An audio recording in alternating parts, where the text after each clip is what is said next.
Uma mulher moribunda está sentada na entrada de uma caverna escura.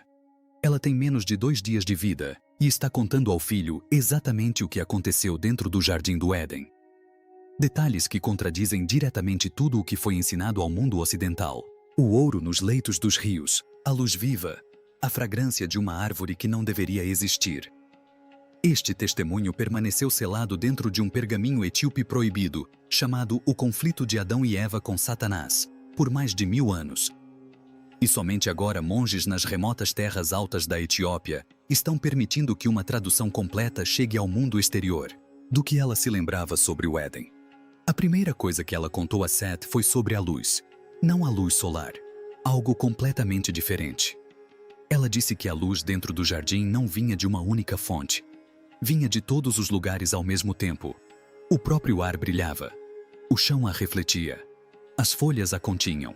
O Dr. August Dillman, linguista alemão da Universidade de Gizon, que traduziu este texto do original em Language Not Registered for Generation, observou em seu comentário que a descrição da luz do Éden neste pergaminho não tem paralelo em nenhum outro texto antigo. Ele a considerou uma das passagens mais impressionantes que já havia encontrado na literatura etíope. E isso foi apenas o começo do que ela revelou. Ela descreveu o ouro que revestia o leito do rio Pichon, um dos 4 rios do paraíso, não um ouro como o de uma moeda ou uma pulseira. Um ouro que pulsava sob a superfície da água, como uma veia viva percorrendo o corpo da terra. Ela contou a Seth que a água daquele rio era tão cristalina que se podia ver cada grão brilhando no fundo, mesmo onde a correnteza era forte e profunda. Falou dos animais no jardim, de como se moviam sem medo, de como vinham até ela, e Adão de livre e espontânea vontade, de como a serpente, antes de sua corrupção, fora a mais bela de todas as criaturas. E então, ela falou sobre a árvore da vida. Aqui está o ponto crucial. Ela não descreveu a árvore da maneira que qualquer um de nós esperaria. Ela disse que a fragrância da árvore da vida era como o próprio hálito do Criador. Não um cheiro que se detectava com o nariz, mas uma presença que entrava nos pulmões e mudava a forma como todo o corpo se sentia. Ela preenchia a pessoa com uma calma tão profunda que o conceito de medo simplesmente não existia enquanto ela estivesse perto. E ela ainda conseguia senti-lo. Depois de centenas de anos no exílio, depois de séculos dormindo em pisos de pedra e comendo o que quer que a terra amaldiçoada oferecesse, aquele aroma ainda estava gravado em sua memória. Tão nítido e real quanto no dia em que foi banida. Ela disse a Seth para não olhar para os espinhos no chão e pensar que era assim que o mundo deveria funcionar.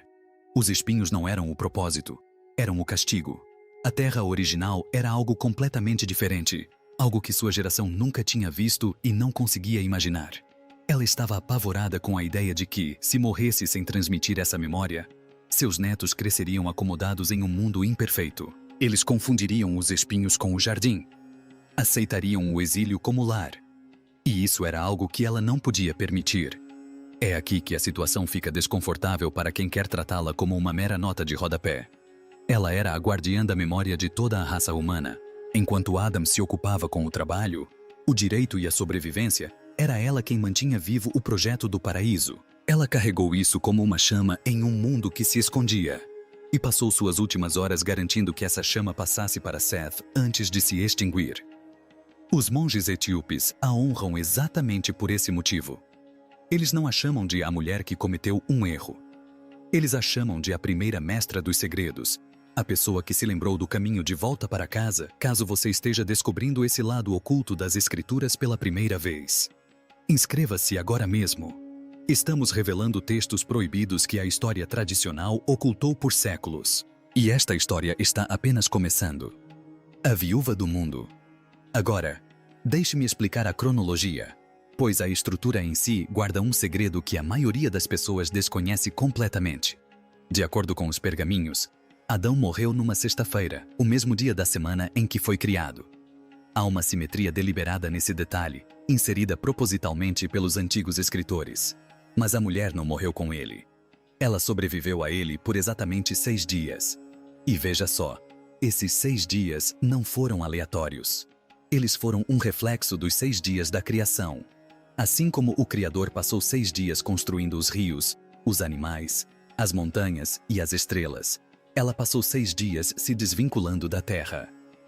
Um fio de cada vez, uma memória de cada vez.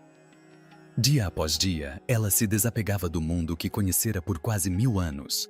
Durante quase uma semana inteira, ela foi a única pessoa viva no planeta que se lembrava da sensação de caminhar pelo jardim. Ela foi a última testemunha, a viúva do mundo inteiro. Cada pessoa viva devia sua existência a ela, e nenhuma delas podia compartilhar o peso do que ela sabia. Os pergaminhos dizem que ela se sentou na entrada da caverna dos tesouros, o oco escuro na encosta da montanha onde Adão acabara de ser sepultado, e se recusou a comer ou beber qualquer coisa. Seu corpo estava definhando, mas sua mente estava mais lúcida do que em décadas. Seus olhos permaneciam fixos no horizonte, buscando algum vestígio da luz que havia perdido, buscando o brilho do Éden além das colinas. Solomon Caesar Mellon, o linguista formado em Oxford que produziu a primeira tradução inglesa deste texto em Language Not Registered for Generation, escreveu em suas anotações que esta passagem o impressionou como uma das sequências mais devastadoras emocionalmente em toda a literatura pseudopígrala antiga.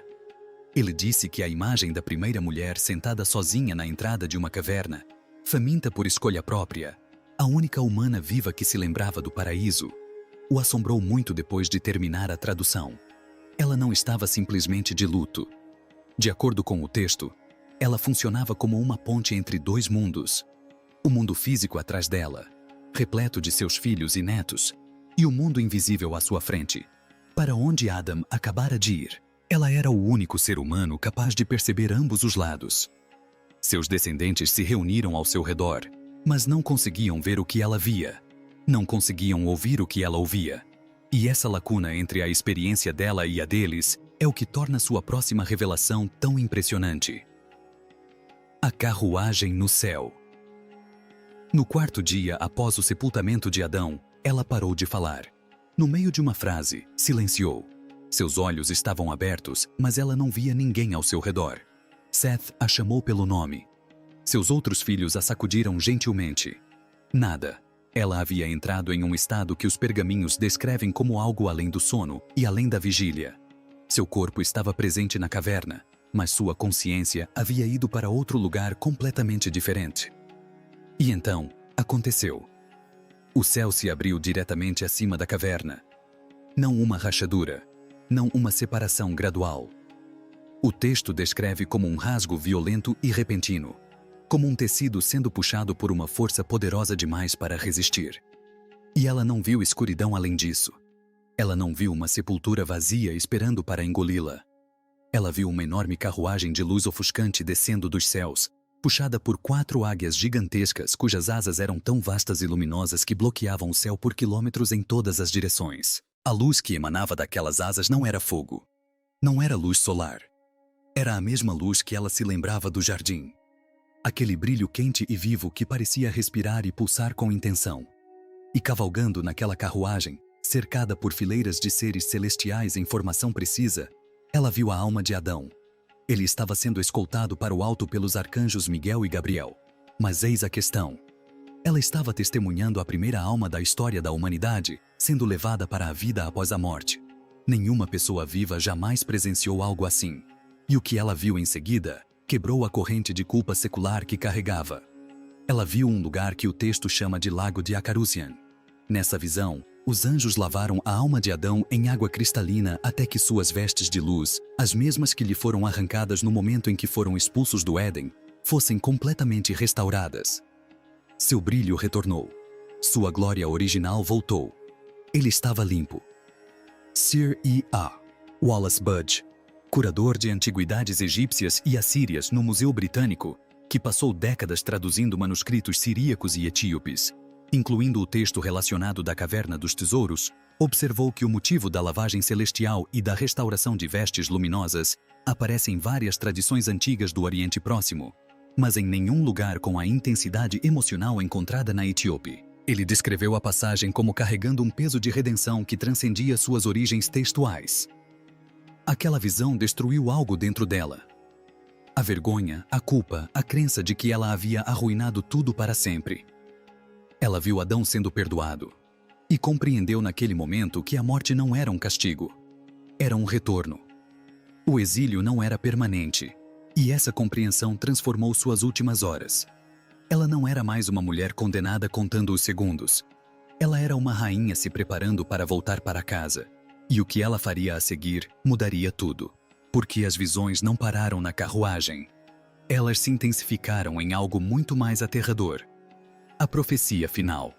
Ao amanhecer do quinto dia, uma pesada quietude se abateu sobre a terra. Aquele tipo de silêncio que só surge antes de uma grande mudança. Ela sabia que seu tempo não era mais medido em dias, mas sim em horas. E naquelas horas finais, ela fez algo que estabeleceria um modelo para todas as grandes assembleias, todos os conselhos de anciãos, todas as convocações reais em toda a história da civilização humana. Ela convocou uma enorme multidão, todos os seus descendentes vivos, todos os ramos da família que ela gerara. Eles vieram dos picos das montanhas e das sombras dos vales, caminhando quilômetros por terrenos acidentados para vislumbrar pela última vez a primeira mãe. Milhares de almas, toda a família humana naquele momento da história. Eles permaneceram diante dela, em um silêncio tão pesado que parecia sugar o ar do céu. E quando ela se levantou para falar, não parecia abatida. Ela parecia um monumento. Não tinha ouro para distribuir, nem terras para escriturar. A terra ainda era selvagem e inexplorada. Em vez disso, ela lhes deu palavras, uma profecia que reverberaria pelos corredores escuros do futuro por milhares de anos. Ela lhes disse que chegaria o dia em que toda a superfície da terra seria lavada pela água. Um grande dilúvio que purificaria o mundo da corrupção que já havia começado a se espalhar pelas primeiras gerações. Mas sua visão não parou por aí. Ela lhes disse que outro acerto de contas viria, muito mais adiante na linha do tempo do que qualquer um deles poderia imaginar. Desta vez não seria água, mas fogo. O mundo seria testado pelas chamas. Essa foi uma revelação aterradora para um povo que havia aprendido a controlar o fogo recentemente. Eles conheciam o fogo como uma ferramenta para aquecimento e para cozinhar. Ela estava lhes dizendo que um dia ele consumiria o planeta. Mas eis a questão. Ela uniu o aviso a uma promessa que ancorou seus corações. Ela jurou que a semente humana dentro de seu corpo sobreviveria tanto ao afogamento quanto à queima. Ela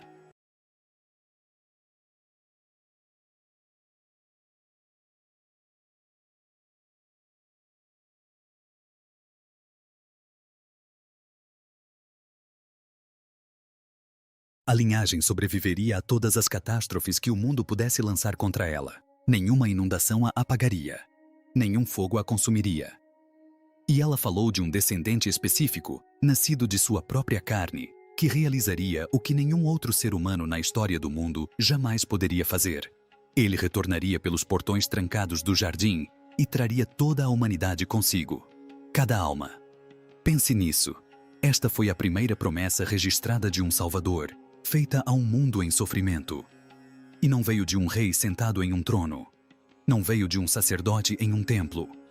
Veio de uma mulher moribunda à beira de uma caverna, oferecendo uma tábua de salvação a uma tribo que chorava aos pés de sua origem. Ela descrevia eventos milhares de anos antes de acontecerem, parada no limiar da morte, testemunhando o próprio fim dos tempos, enquanto seus pulmões ainda inspiravam o ar rarefeito e frio do mundo antigo.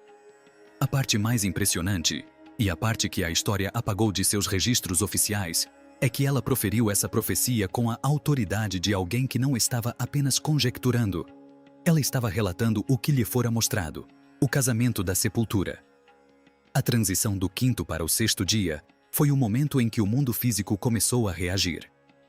Quando ela finalmente parou de respirar no sexto dia, o chão sob seus pés não ficou simplesmente em silêncio. Começou a vibrar. Não o tremor violento de um terremoto, mas uma pulsação profunda e rítmica como uma batida de coração. Os pergaminhos dizem que a terra estava expressando reconhecimento, acolhendo de volta a carne e os ossos que haviam sido moldados a partir de seu próprio pó no início da história. Seus filhos trataram seu corpo com uma reverência que estabeleceu os primeiros ritos funerários da história da humanidade. Envolveram-na num fino tecido branco que captava a luz tênue da caverna. Aplicaram especiarias aromáticas colhidas nas florestas sagradas, um gesto que visava preservar a dignidade da primeira rainha. Cada gesto era deliberado. Cada movimento carregava o peso de um ritual jamais realizado antes e destinado a ser repetido por todas as gerações futuras. Levaram-na para a caverna dos tesouros, aquele cofre sagrado e escuro, escavado na encosta da montanha, onde as relíquias e oferendas da primeira família haviam sido guardadas por gerações. O ouro, o incenso, o mirra que Deus dera a Adão como símbolo de uma promessa futura. Tudo repousava intocado e à espera dentro daquela caverna. E quando chegou a hora de depositar seu corpo, não a relegaram a um canto isolado ou a uma reentrância distante. Colocaram-na diretamente à direita de Adão, que a precedera na sepultura 6 dias antes. Os escritos antigos chamam isso de casamento da sepultura. Era a reconciliação final. Duas pessoas que outrora fora formadas a partir de um único corpo, separadas na aurora da criação, expulsas do paraíso juntas, sobrevivendo juntas a quase 1000 anos de exílio, e agora reunidas pela última vez no abraço silencioso da terra. Lado a lado na escuridão, exatamente como eram antes do início do mundo. A primeira história de amor da humanidade, terminando em uma caverna na encosta de uma montanha. Acredite ou não, fica ainda mais estranho. No momento em que a depositaram ao lado de Adão, algo aconteceu que ninguém conseguia explicar.